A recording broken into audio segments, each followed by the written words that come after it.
BJP ने अपनी एक फैक्ट फाइंडिंग रिपोर्ट अब पेश की है। बीजेपी ने अपनी एक टीम भेजी थी पंचायत चुनाव के दौरान जो हिंसा वहां हुई उस पर विचार करने के लिए, उस पर ये पता करने के लिए कि हुआ दरअसल क्या था। और अब जो फैक्ट फाइंडिंग कमेटी की रिपोर्ट है उसे बीजेपी अध्यक्ष जेपी नड्डा को सौंप दिया गया है। बीजेपी ने बंगाल में हिंसा को लेकर रविशंकर प्रसाद की अध्यक्षता में ये फैक्ट फाइंडिंग कमेटी बनाई थी। रविशंकर प्रसाद ने आज अपनी रिपोर्ट के बारे में जानकारी दी, ममता सरकार पर जमकर हमले किए। उन्होंने कहा कि ममता सरकार की अगुवाई में विकृत और शर्मनाक लोकतंत्र देखने का दुर्भाग्य मिला। पूरी मशीनरी ममता बनर्जी और उनकी पार्टी को जिताने में जुटी थी। टीएमसी ने पुलिस और प्रशासन की मदद से खौफ का माहौल बंगाल में बनाया हुआ था। रविशंकर प्रसाद ने कहा कि हमारी मांग है कि जितने भी चुनाव से जुड़े आपराधिक मामले हैं उनकी सीबीआई जांच हो। बमबाजी के केस जो हैं उनकी जांच एनआईए से करवाई जाए।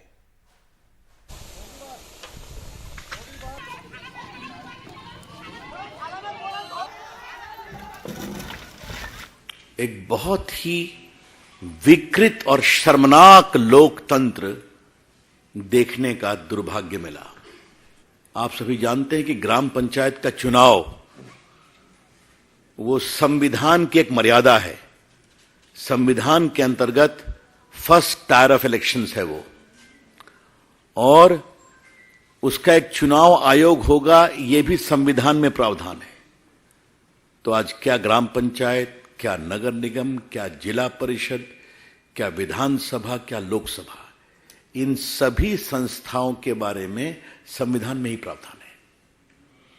और उसके बावजूद इस तरह की हिंसा हुई, ये बहुत दुर्भाग्यपूर्ण है। तो कोर्ट के इतने आदेश को हमने इसमें कोर्ट किया है, इन सबों के बावजूद इतनी हिंसा हुई, तो ये हमारे लिए बहुत ही पीड़ादायक था। कई लोग मारे गए, हम लोग उनसे मिले, हम लोग जैसा बताया नॉर्थ बंगाल भी गए थे, साउथ बंगाल भी गए थे, डिटेल्स इसमें लिखा हुआ है। लेकिन कई लोग जो मारे गए, उनकी विधवाएं जब हम लोग उससे मिलकर रोती थीं, तो हम सबों के लिए बड़ा ही हृदय विदारक दृश्य था। It was a pathetic scene for us. तो मित्रों, हमने कहा कि आपके सामने विस्तार से रख दें। कमेटी का पूरा ईमानदारी से मानना है कि इतनी बड़ी हिंसा हुई। हां, आप लोगों ने कई स्टिंग ऑपरेशन किया और बम का दिखाया, कहता बम का व्यापार चल रहा था वहां पर। पैसा फेंको, माल ले, बिल्कुल फ्रीली अवेलेबल। तो हम लोगों ने एक अनुशंसा की है कि जितने भी आपराधिक मामले चुनाव संबंधित हैं, ये सबकी जांच सीबीआई से करवाई जाए।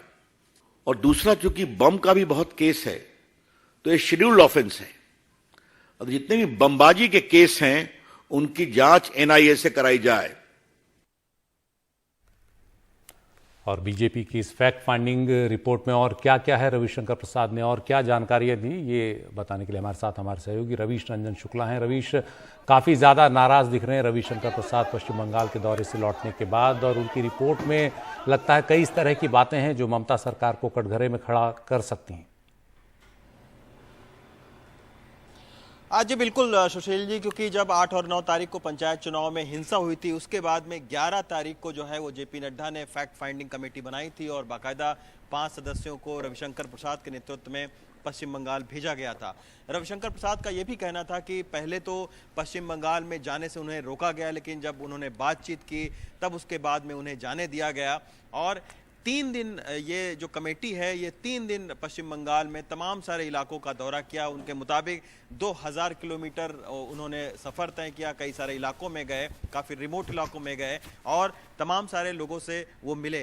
ये जो फैक्ट फाइंडिंग कमेटी है तकरीबन 3 दर्जन पन्नों की, और बाकायदा इसमें कई सारी तस्वीर लगाई गई है। एक बहुत विस्तार से जो है इस फैक्ट फाइंडिंग कमेटी में जो रिपोर्ट बनाई गई है, काफ़ी विस्तार से रिपोर्ट बनाई गई है।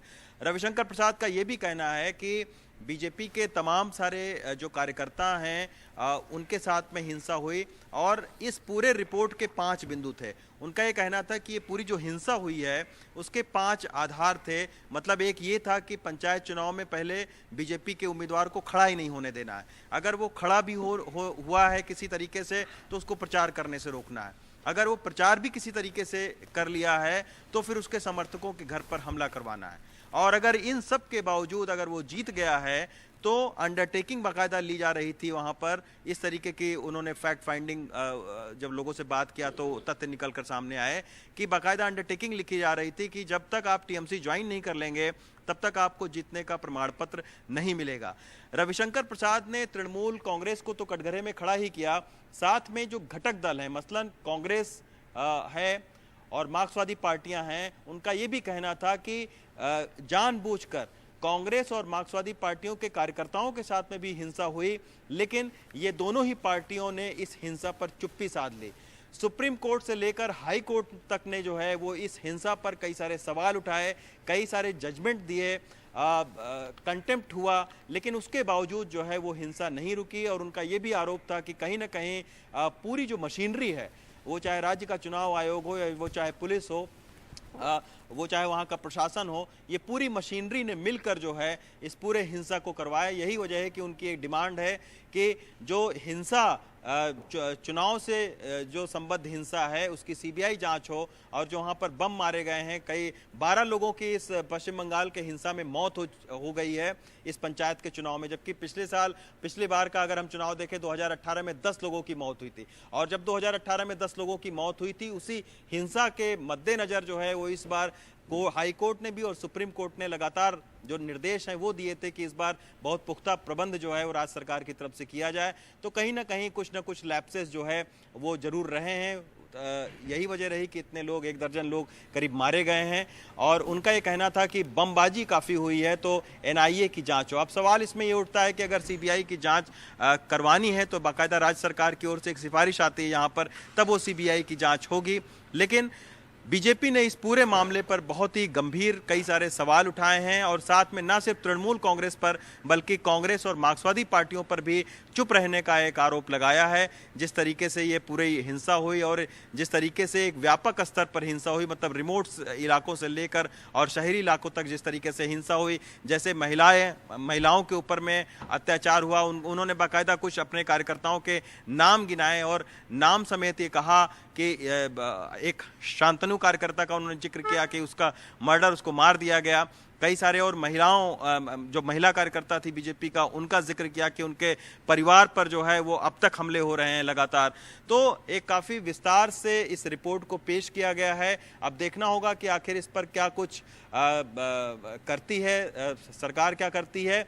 लेकिन सियासी एक तीखा हमला जरूर रविशंकर प्रसाद ने ममता बनर्जी पर किया है, क्योंकि ममता बनर्जी का लगातार ये बीजेपी पर अभी तक आरोप रहा है कि ये डेमोक्रेसी का गला घोट रहे हैं। उनके कई बार भाषणों में भी ममता बनर्जी कह चुकी हैं कि बीजेपी डेमोक्रेसी का गला घोट रही है। लेकिन रविशंकर प्रसाद ने इस रिपोर्ट के जरिए सियासी एक उनके ऊपर आरोप लगाया कि पश्चिम बंगाल के इस मतलब एक बहुत ही ये पंचायत के चुनाव में जब इस तरीके से हिंसा हो रही है, तब आप समझ सकते हैं कि दूसरे चुनाव में क्या होता होगा। तो उनका ये कहना था कि ममता बनर्जी जो है वो इस हिंसा के जिम्मेदार हैं, और कहीं ना कहीं लोकतंत्र की जो सबसे बड़ा गला घोटने का काम है वो ममता बनर्जी कर रहे हैं। इस तरीके का बीजेपी ने आरोप लगाया है ममता बनर्जी के ऊपर। जी, बहुत बहुत शुक्रिया रवीश इस पूरी जानकारी के लिए।